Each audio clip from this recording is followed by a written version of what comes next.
Hey guys, happy Sunday.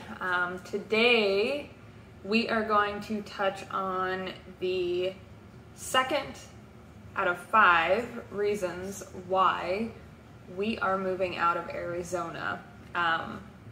This series has taken a little bit longer than I would have hoped. I thought it was only going to take about a week and a half to film, but life throws you curves and YouTube kind of gets put on the back burner. But here we are.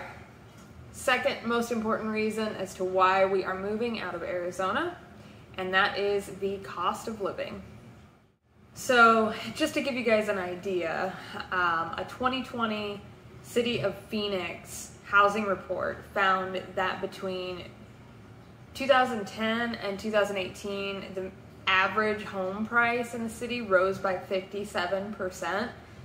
So the cost to buy a house rose by 57%. Rental prices rose by 28%, and then wages only rose by about 10%. So what people are making here compared to what housing is actually costing, it just doesn't add up. Matter of fact, workers actually need to make $21.10 an hour to be able to afford a market rate 2-bedroom rental. 2 bedrooms. That's insane. You know, I'm in a lot of groups on Facebook, and a lot of the posts lately have been about how much their rent is going up. Especially with this demand for housing that's hit Arizona all of a sudden with all of the people moving here, which is what we touched on in our last video, the third reason why we're leaving this state. I saw a lady say that a house she had been paying rent on for the past like 7 years at $1,750 a month, so $1,750 a month, was jumping up to $2,800 a month because the landlord can ask for that. And actually the increase in rent and mortgages and things like that, that's that's why this is the second reason why we're moving, right? Because it is very important. So I'll just be completely transparent with you guys right now. We pay, with taxes and all the other crap that rental agencies put on you, we pay $2,607 a month for this house. We're renting. Now, originally, we had picked this house because Ryan's brother was living with us. He ended up getting a girlfriend and leaving, so that didn't work out. And then a couple months after that, my brother, thank God, actually moved in.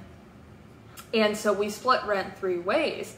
But that's the only way that it's feasible to live in a house like this, is if you have multiple family members living in your house and splitting the cost of rent. Unless, of course, you have a good income. I mean, Ryan and I make pretty decent money, right? But at the same time, with the amount of rent and electricity and water and gas that goes into this house, it's expensive every single month.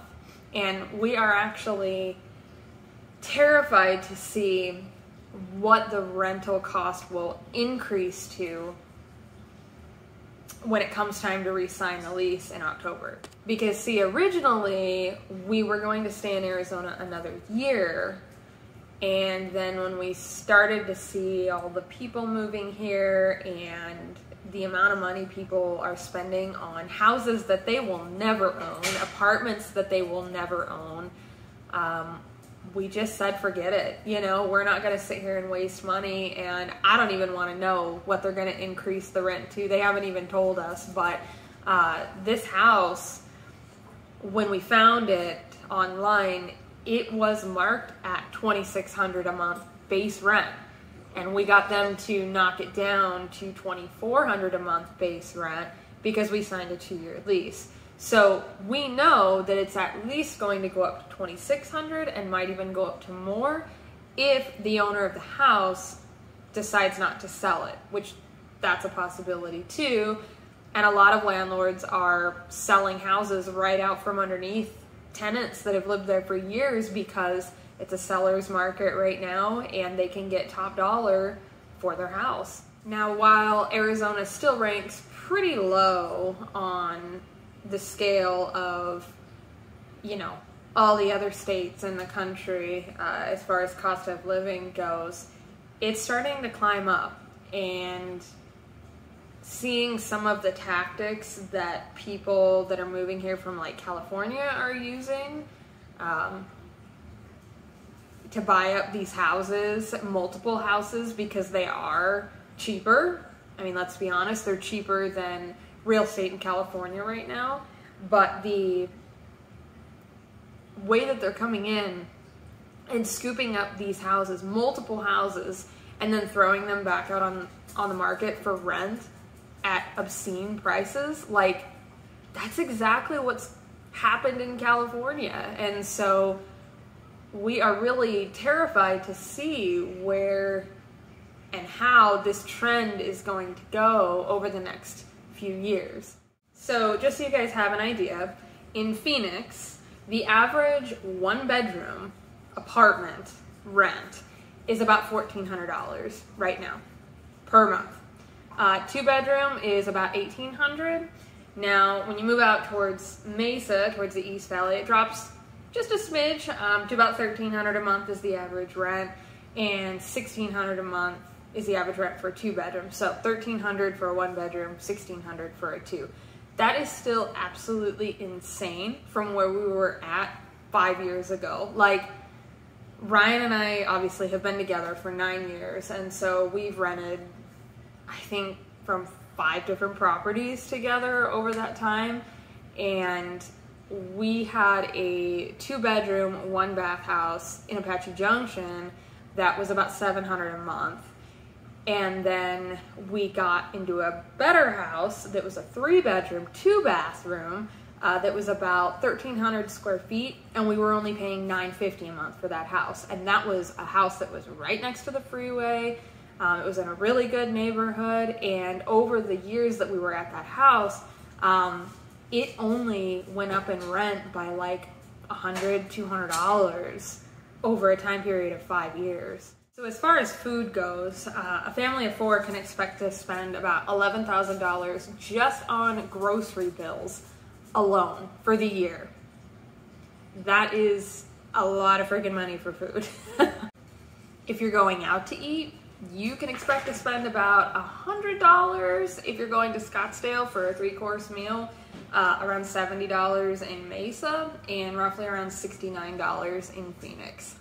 And don't even get me started on our electrical bill. So we use the SRP Empower box. It's kind of like a pay-as-you-go thing.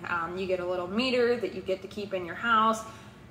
When we first got it, I felt like, you know, it was a good thing to have because it helped us budget our money and what we needed for power, and we don't get a huge power bill at the end of the month. However, this year, we have noticed a significant increase in how much power we're using per day. So our Empower box tells us that we're using about $13 a day in power. If you take $13, and that's just $13 roughly. Some days it's $13.70, other days it's $13.20. Like, you know, it varies day to day. We keep our temperature at 76 degrees all day long. We do our laundry at night.